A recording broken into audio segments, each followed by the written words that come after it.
Halo semuanya, kami dari kelompok 8 kelas LE32 yang beranggotakan Ken Nathanael, Michael Francesco Johan, Richard Hartanto, dan Rico akan menjelaskan tentang value proportion canvas, idea profil, dan storyboard dari Eco Voting. Nah, saya akan menjelaskan tentang salah satu bagian dari value proposition canvas, yakni pains. Untuk pains sendiri yang kami dapatkan dari potential user atau customer, antara lain, brand atau company tidak menjual ukuran baju atau produk yang diinginkan. Selain itu, terdapat akses pembelian produk yang tidak fleksibel, serta paling terakhir adalah sampah di Indonesia yang semakin tidak terkondisikan. Maka dari itu, kami menciptakan beberapa pain relievers, antara lain, company menyediakan semua ukuran baju pada umumnya. Selain itu, eh, produk dijual melalui aplikasi e-commerce seperti Shopee, Tokopedia, dan lain-lain. Dan yang terakhir adalah kami memastikan bahan atau produk yang digunakan bersifat aman dan eco-friendly. Oke, di sini saya akan menjelaskan mengenai gains. Jadi untuk gains yang kita dapatkan itu adalah pertama tuh brand company yang menjual segala jenis ukuran atau all size. Terus ada juga yang ingin menghemat waktu dalam pemesanan produk serta ingin mempraktikkan hidup ramah lingkungan.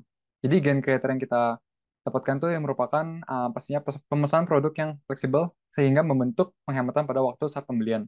Terus juga menyediakan ukuran baju yang beragam atau all size dengan informasi dan stok barang yang lengkap. Yang terakhir, tentunya menerapkan slow fashion dan memastikan bahan baku yang digunakan ramah lingkungan. Untuk selanjutnya ada products and services. Yang pertama yaitu menyediakan katalog produk yang lengkap dan customer service yang memadai. Selanjutnya yaitu menyediakan toko di berbagai aplikasi e-commerce dengan proses pembayaran dan pengiriman yang beragam. Sementara untuk customer job sendiri, yang pertama adalah menjelajahi toko online untuk menemukan produk dan ukuran yang diinginkan. Selanjutnya memesan produk melalui e-commerce. Selanjutnya ada idea profile. Jadi purpose atau tujuan dari kami adalah membuat brand clothing one for all yang inklusif dan ramah lingkungan. Kemudian ada results. Kami akan menyediakan ukuran yang beragam, lalu mengaplikasikan slow fashion dan ramah lingkungan. Kemudian untuk prosesnya, kami akan memproduksi ukuran baju yang beragam sesuai pesanan, memperoleh bahan baku biodegradable, dan mendaur ulang produk bekas brand kami yang tidak dipakai lagi oleh customer.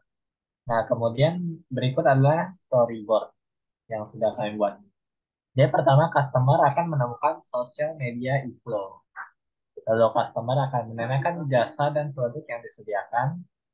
Yang ketiga, eh, akan terjadinya konsultasi desain antara customer serta tim dari Iko. Yang keempat, mulai pembuatan desain. Yang kelima, desain disetujui oleh customer. Selanjutnya, customer melunasi pembayaran. Lalu, desain siap dicetak ke dalam pakaian. Yang kedelapan, tim Iko memberikan review final product pada customer. Yang kesembilan, produk dikirim kepada customer. Dan yang terakhir, customer menerima produk. Selanjutnya, kelompok kami akan membahas tentang masalah dan solusi yang kami hadapi.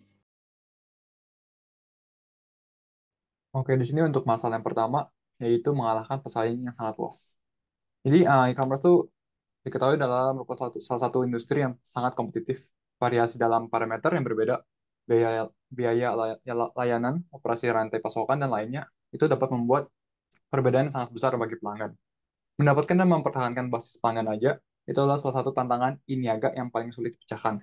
Misalnya, jika salah satu pesaing kita menjalani kemitraan dengan aplikasi pengiriman lainnya, hal ini dapat membantu mereka mendapatkan pangsa pasar atau um, share pasar yang lebih besar dari kita.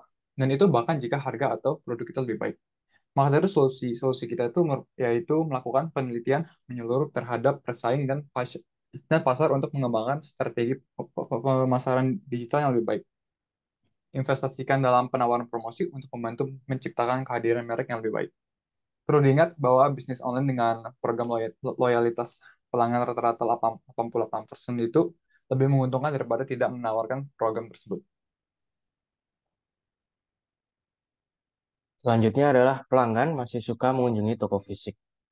Meski banyak toko online berjamuran, nyatanya masyarakat masih gemar mengunjungi toko fisik secara langsung agar mereka bisa melihat dan mencoba langsung produk yang diinginkan. Entah itu pakaian, topi, sepatu, dan sebagainya. Solusi dari hal ini yang pertama yaitu untuk mengatasi hal tersebut, Anda bisa mengajukan pembiayaan usaha ke berbagai platform teknologi finansial seperti peer-to-peer lending.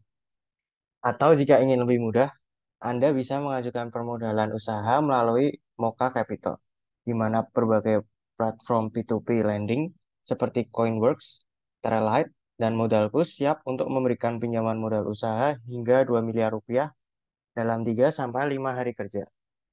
Di samping itu, ada cara lain yang bisa Anda lakukan, yakni melakukan konsiasi. Apa itu konsiasi?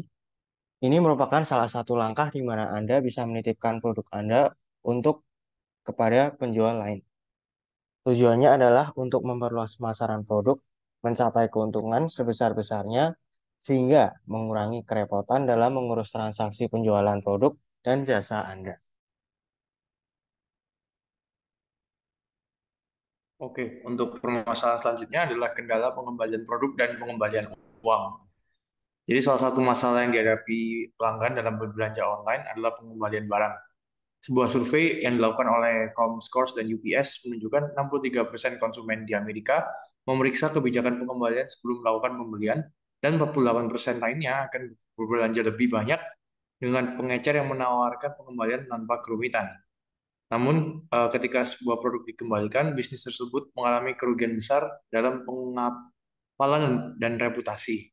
Biaya pengiriman dalam hal ini selalu menjadi masalah perusahaan niaga bagi penjual. Untuk solusinya antara lain, kita harus bersikap transparan, lebih transparan. Jadi tidak menyembunyikan polisi atau kebijakan dan berharap customer atau konsumen tidak melihat. Yang kedua adalah use plain English atau menggunakan bahasa Inggris atau bahasa Indonesia yang sederhana. Hal ini agar customer bisa memahami kebijakan tersebut dengan baik. Yang ketiga adalah set expectation. Jadi kita harus menyediakan beberapa pilihan dalam aspek pembayaran dan pengiriman. Yang keempat adalah mengedukasi staff atau educate staff. Mereka perlu mengetahui kebijakan pengembalian barang untuk membantu pelanggan lebih efektif lagi. Dan yang terakhir dan tidak kalah penting adalah be prepared to face the music. Jadi jika produk salah kirim, kita harus melakukan upaya ekstra untuk membuat pelanggan bisa senang. Oke, lanjut.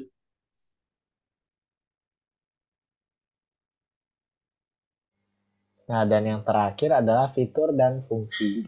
Jadi yang pertama adalah bahan produk yang digunakan bersifat aman dan eco-friendly.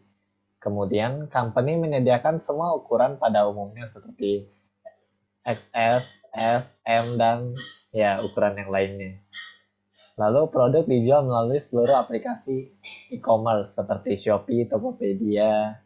Dan yang terakhir adalah menyediakan katalog produk yang lengkap dan customer service yang memadai. Sekian presentasi dari kelompok kami, terima kasih.